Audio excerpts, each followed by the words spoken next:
Hello, everyone. This goes to Kash Patel, Director of the FBI. Urgent federal conflict of interest violations, foreign data access risks, and regulatory capture via the American National Standards Institute, the American National Crediting Board, and its founding organization. He founded this organization called the International Accreditation Forum, Incorporated in Delaware.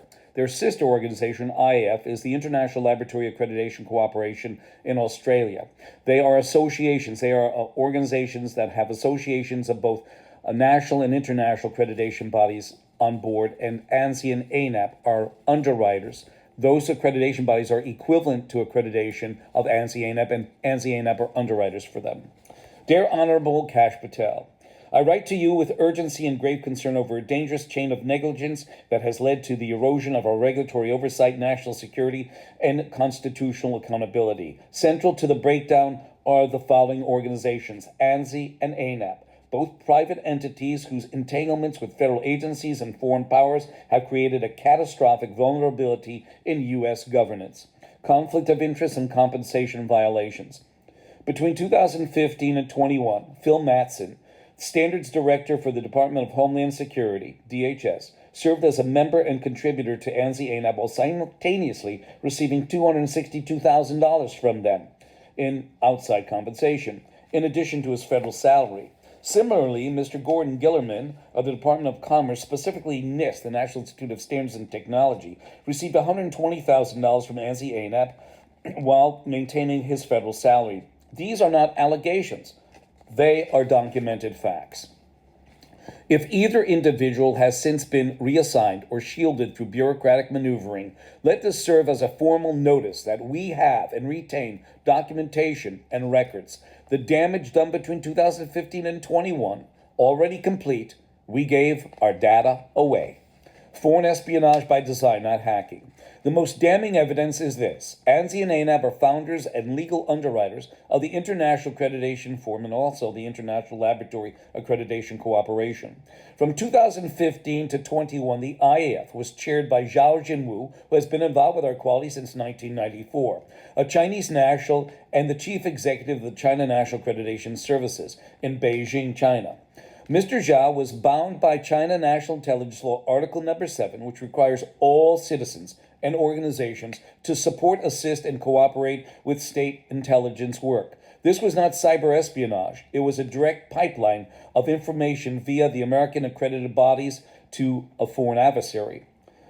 During Mr. Zhao's tenure, the Wuhan Institute of Virology, WIV, was certified by CMAS.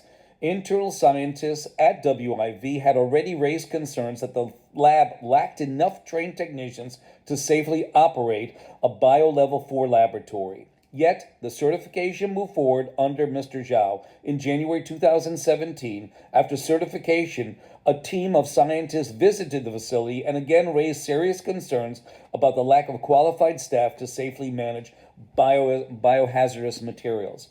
Compounding the crisis was Ms. Pamela Sale, the Vice President of Laboratory Accreditation for ANSI-ANAB, testified under oath.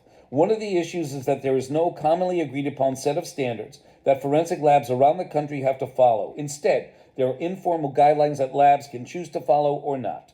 In essence, she admitted on the record that there was no enforceable system of standards. The COVID-19 pandemic was not an accident in procedural failure. It was the inevitable result of systematic deregulation and accreditation theater. U.S. Department of Defense participation. Even more troubling is a DoD direct involvement as a member of ANSI-ANAB. During this entire window of foreign control, the DoD remains involved to this day. As of this writing, every organization to whom this letter is addressed, DOJ, DHS, DOC, Department of Commerce, DoD, and the FBI, is still a member or customer of ANSI-ANAB and thereby remains entangled in a structure that undermines national sovereignty. Regulatory violations. 5 CFR 2635702, use of public office for private gain. Same designation, except this is 703, use of non-public information. Same designation, this is 705, use of official office. 18 U.S.C. 208, acts affecting a personal financial interest. OMB Circular A-119, improper use of private standard bodies for public regulation.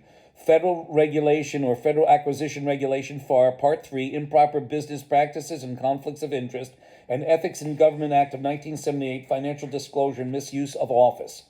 The Manufacturing Extension Partnership, fraud.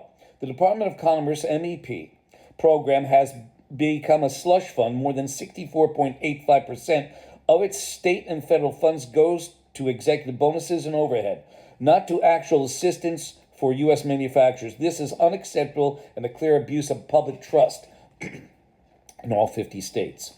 FDA's third-party recognition disaster. In 2008, the FDA gave ANSI-ANAB third-party recognition to oversee food safety. Since then, the U.S. has faced waves of recalls and unsafe product incidents, providing that this delegation of authority was not only ineffective but negligent.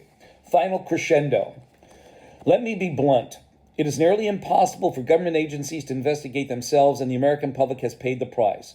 I have seen it firsthand, whether at the Boeing whistleblower hearings on April 17, 2024, the David Calhoun, a former CEO, testimony on June 18, 2024, or the most recent Kelly Oberg CEO session, April 2nd, 2025. This pattern is clear. Accountability is a performance, not a principle. Back in 2017, when an FBI director, Christopher Wray, who President Trump nominated the first time for that position, warned about Chinese infiltration, he failed to mention that his own agency was sitting on ANSI-ANAB during the exact time China chaired the IAF. The Federal Bureau of Investigation was in a position of partnership with the Chinese Communist-controlled Forum, and I laughed bitterly as I watched him testify. This is not a partisan issue. This is a national security emergency. Ladies and gentlemen, I've been exposing this longer than the Department of Government Efficiency. If you truly want to break open this piñata of corruption, government compromise, and regulatory fraud, you need only look at the American National Standards Institute and the American National Accreditation Board, both of which remain packed with federal agencies and multinational corporations. That is where Elon Musk and anyone serious about restoring accountability should be putting their efforts. I look forward to you getting back to me. I have all corroborating materials to support all mentioned in this letter. Sincerely, Daryl Guberman. Ladies and gentlemen, I thank you for your time. Please put all your information you want in the comments area. I'll do my best to reply personally to you with a video or a commentary via writing. I do my best. There's more to come for this. My telephone number is 203-556-1493. And I hope you enjoyed the letter, because I hope they read the letter. This is what is on the outside of the envelope. I'll hold it there for a second. And actually stop the video if you like. Thank you very much for your time, ladies and gentlemen. Again, my number is 203-556-1493. Thank you.